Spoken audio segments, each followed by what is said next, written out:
मेरे सामाजिक परिवार के सभी सदस्यों और यह वीडियो देखने वालों को नमस्कार। पिछले कुछ समय से लगातार आप लोग मुझसे एक सवाल पूछ रहे थे और मैंने बहुत से लोगों को जवाब भी दिया। और वो सवाल ये था कि क्या देश के गृह मंत्री अमित शाह का स्वास्थ्य ठीक नहीं है। और कई लोगों ने ये भी कहा कि अमित शाह नजर नहीं आते हैं। और हालांकि ज़्यादातर लोगों को मैंने मैसेज पर, जिन्होंने मुझे निजी संदेश भेजा, उसको मैंने भेजा भी, जवाब भी दिया, बताया भी। कई बड़े पत्रकारों के फोन आए, कई बड़े लोगों के फोन आए और उनको भी मैंने बताया। और मैंने बहुत विस्तार से कुछ लोगों को बताया, कुछ लोगों को कम बताया। एक दो लोगों ने कहा कि अरे अमित शाह उस तरह से नहीं दिख रहे हैं जैसे पहले दिखते थे।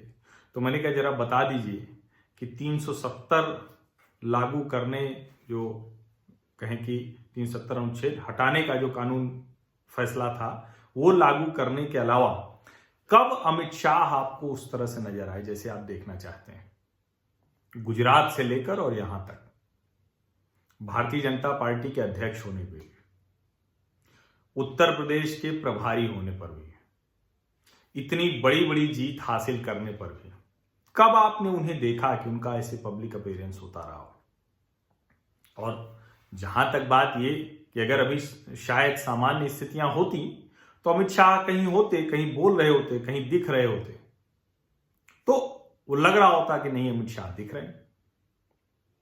लेकिन कमाल की बात ये कि ये बीमारी, ये ग्रंथि, ये कुंठा, ये मतलब गिरने का किस जगह जाकर वो रुकेंगे ये पता नहीं है।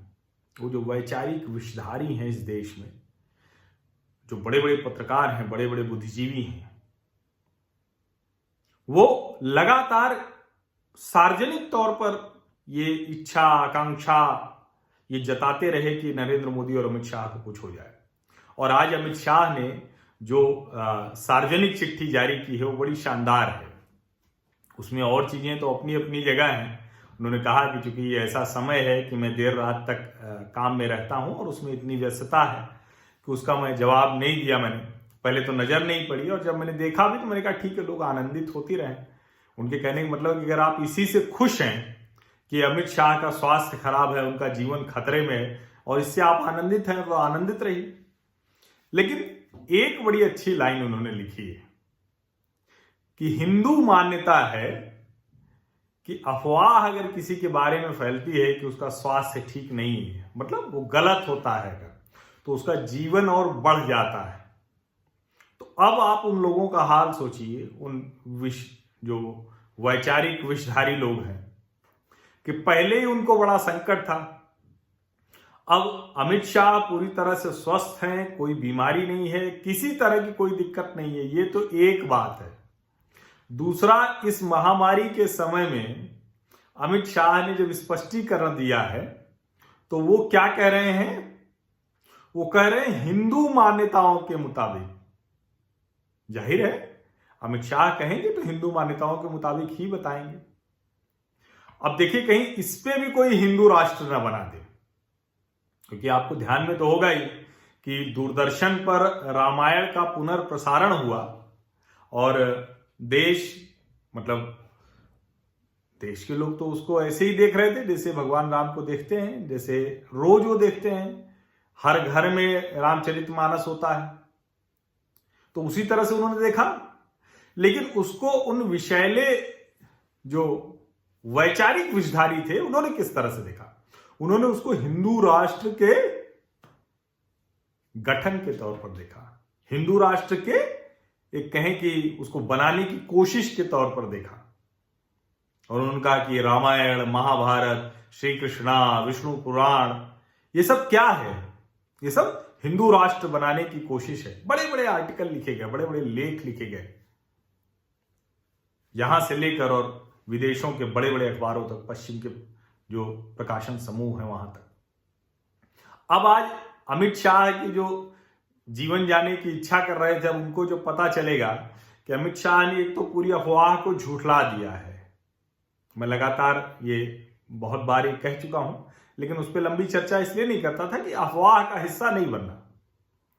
तो एक तो झुठला दिया और सबसे बड़ी बात वो कह रहे हैं कि हिंदू मान्यताओं के मुताबिक अब आप सोचिए, अब बड़ी मुसीबत हो जाएगी उन लोगों के लिए। अब कल फिर से सोचें, फिर वो जोड़ेंगे कि क्या क्या जोड़ दें। अरे भाई, यहां सब कुछ हिंदू ही है, इसमें कोई बहुत सोचने कहने की बात नहीं है। और हिंदू है तो वो असली पंथ निरपेक्ष है, धार्मिक है, अधार्मिक नहीं है। वो वाला सेकुलर थोड़ी ना है जो 42वें संविधान संशोधन के जरिए श्रीमती इंदिरा गांधी ने जबरदस्ती घुसा दिया था आपातकाल के समय। यहां कुछ भी ऐसे नहीं घुसाया जाएगा, निश्चिंत रहिए। जो कुछ होगा पूरे संवैधानिक दायरे में ठीक से किया जाएगा। और अब ये जो हिंदू मान्यता है कि जिसकी अफवाह उड़ती है स्वास्थ्य खराब होने की, वो और ठीक होता है, उसकी उम्र और लंबी होती है। अब अमित शाह ने दोहरा दिया है। तो मोटा भाई ने वैचारिक विषधारियों की मुसीबत बढ़ा दी है। लेकिन अच्छा है, उन्होंने कहा कि ढेर सारे पार्टी कार्यकर्ता, शुभचिंतक लोग पूछ रहे थे। और मुझे लगता है कि अमित शाह एक मजबूत नेता है, बढ़िया संगठक है, अपना काम पूरी ताकत से करते हैं। इस देश की बड़ी जो वैचारिक मुश्किलें थी उसको बड़े मजबूती से उन्होंने निभाया है। 370 इस तरीके से हटाना, अनुच्छेद 370 और घाटी में चीजें ठीक करना, कानून व्यवस्था की स्थिति ठीक करना, ये अपने आप में एक बड़ा काम किया है। देश के गृह मंत्री के तौर पर उनकी भूमिका बहुत महत्वपूर्ण है। और हम उम्मीद करते हैं कि वो उनकी उम्र, जिसको कहते हैं ना कि अब ये कहना कि कितनी उम्र होगी, लेकिन उनकी उम्र बहुत लंबी होगी, अच्छी होगी, प्रभावी भूमिका वो निभाते रहेंगे, निर्णय लेते रहेंगे। और जो अफवाह फैलाई थी उस अफवाह का असर हिंदू मान्यता के मुताबिक होगा और अमित शाह की उम्र और बढ़ जाने वाली है।